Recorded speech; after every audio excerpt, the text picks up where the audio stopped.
Hello YouTube. Today we're going to talk about a class of drug called benzodiazepines. Yes, the dreaded B word, benzos. These drugs are nothing to be taken lightly. They're used oftentimes to help fight anxiety, insomnia. They can be used for muscle spasms,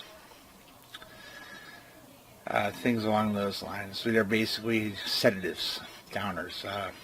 Common benzodiazepines, Ativan, Valium, Xanax, Klonopin, all those types of drugs. They're, I think, a Schedule II drug. I'm not sure. They're illegal to have in your possession if you don't have a prescription for them. There is a big abuse potential with these drugs.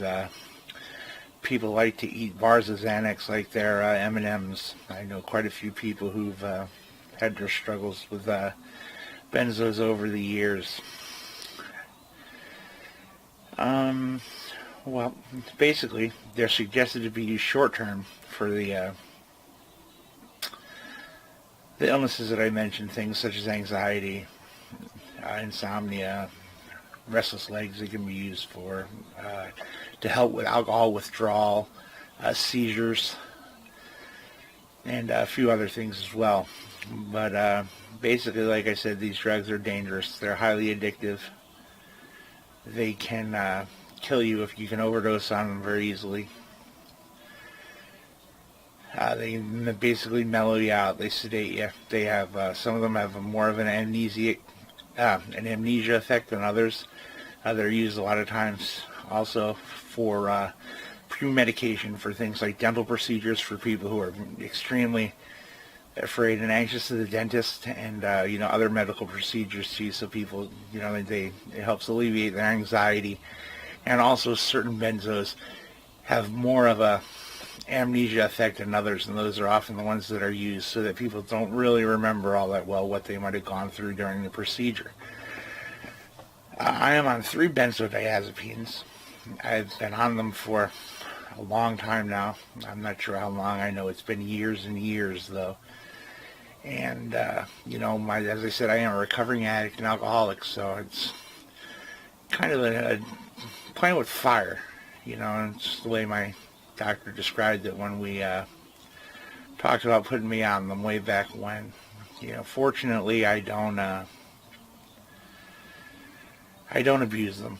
I'm actually, these drugs scare the hell out of me, to be honest, because I've done a lot of research on them, and it's extremely easy to get addicted to them, and if you are addicted, the withdrawal can kill you.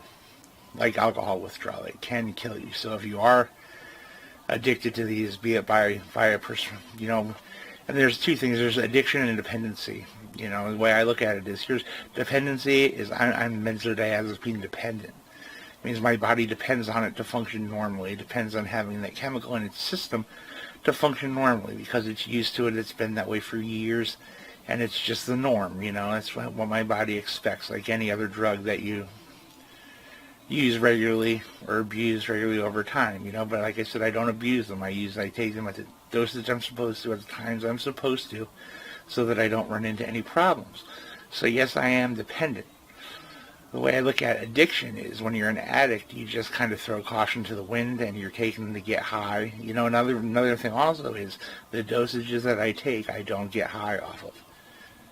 They help me to sleep, they help me to relax, but I don't get that groovy melt into the couch, let's listen to Pink Floyd and throw peace signs up mood. You know what I mean? They stabilize me.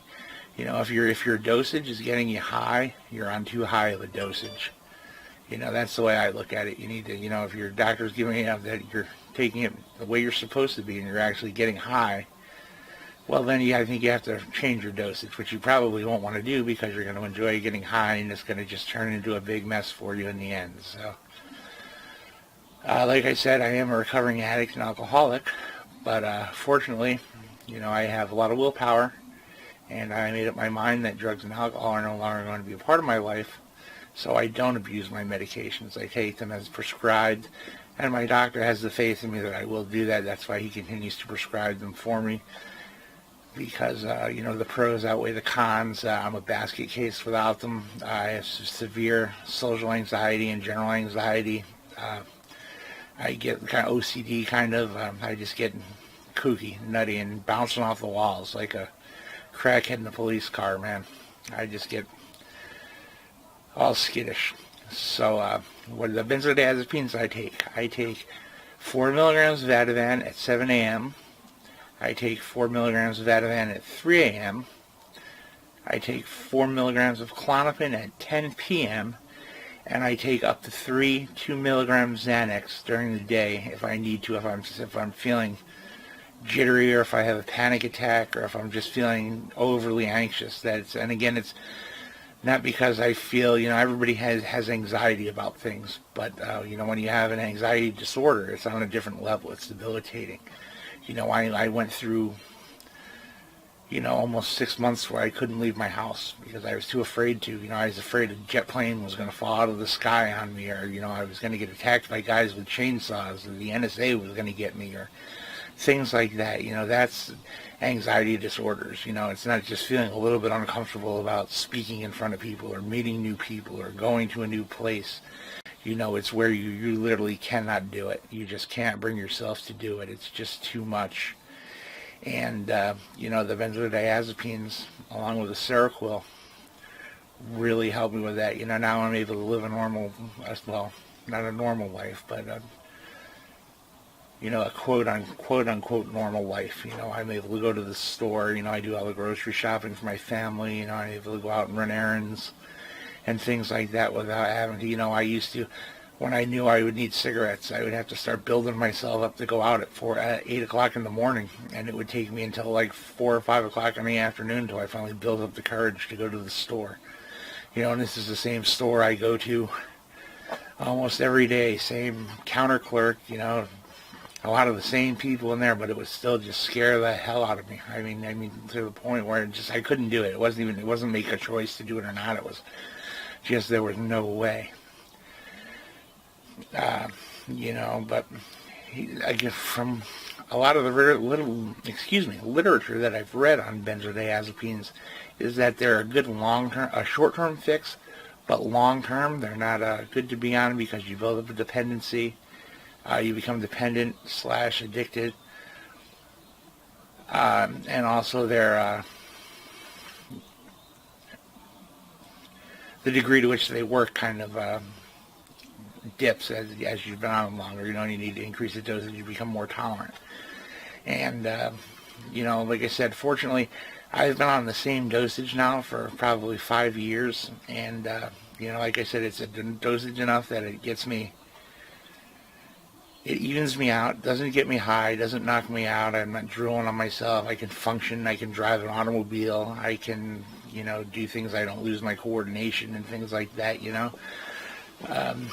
it works for me, and I'm glad I have a good doctor who, he's not just a pill pusher. He's, he takes a genuine interest in how things work, and, how you make out on whatever he does prescribe for you. Some of the side effects that go along with benzos are sedation, tiredness, drowsiness, dizziness, sexual side effects. Let's see, what else can you can get paranoid, respiratory depression if you take enough. The usual running almost pretty right along the same lines as opiates. It's kind of the same side effects. So again, these are drugs you don't want to mess around with. You don't want to mess around with benzodiazepines. Don't do it.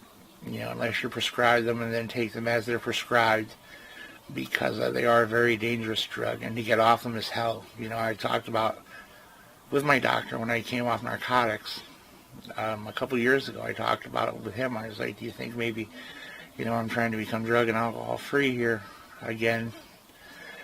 Do you think we need to cut these out? Can we cut these out? And he explained to me that for the dosages that I'm on, for us to get me off them safely, the way he would do it, it would probably take about 24 months to wean me off of the benzos that I'm on. So we together made the decision that, we'll monitor me closely, And, he put the faith in me that if I do slip up, I will tell him. If I do start to abuse them, and I would, but like I said, I don't. There was a point where my parents used to keep them and just give me the pills when I was supposed to take them, but we're beyond that now. They have trust in me, and, see there, you can tell I'm having some hallucinations here as my eyes dart around and stuff. I was having them yesterday, too. You'll notice in my mirtazapine video, I kind of glance around a lot and even look right down at the floor one time. But, yeah, back to the benzos. In my opinion, they're a lifesaver. But, some people don't like them. Some people don't like the fact that they're on a quote-unquote controlled substance. And some people suffer more side effects from them, and suffer more effect from them. They're very tired, very, worn down, run down, uncoordinated. They can't function right. They can't do the things they want to do. And, I'm lucky I'm tolerant. I don't get many side effects or straight up effects, and my dosages are proper.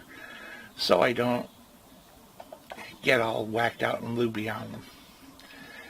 Again, just to reiterate, if you do use benzodiazepines, be it recreationally or through them being prescribed by a doctor, please do not just stop them cold turkey on your own.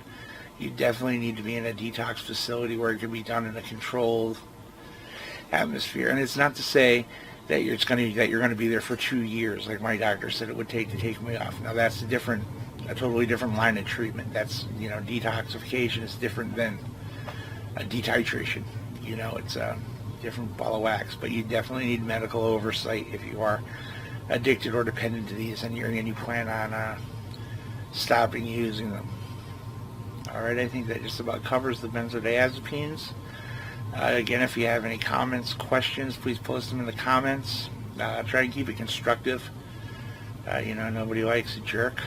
But hopefully, in the days to come, I'm hoping to make a video that goes a little bit more in depth on schizoaffective disorder and the difference between that and other mental disorders, mental disabilities that people are diagnosed with.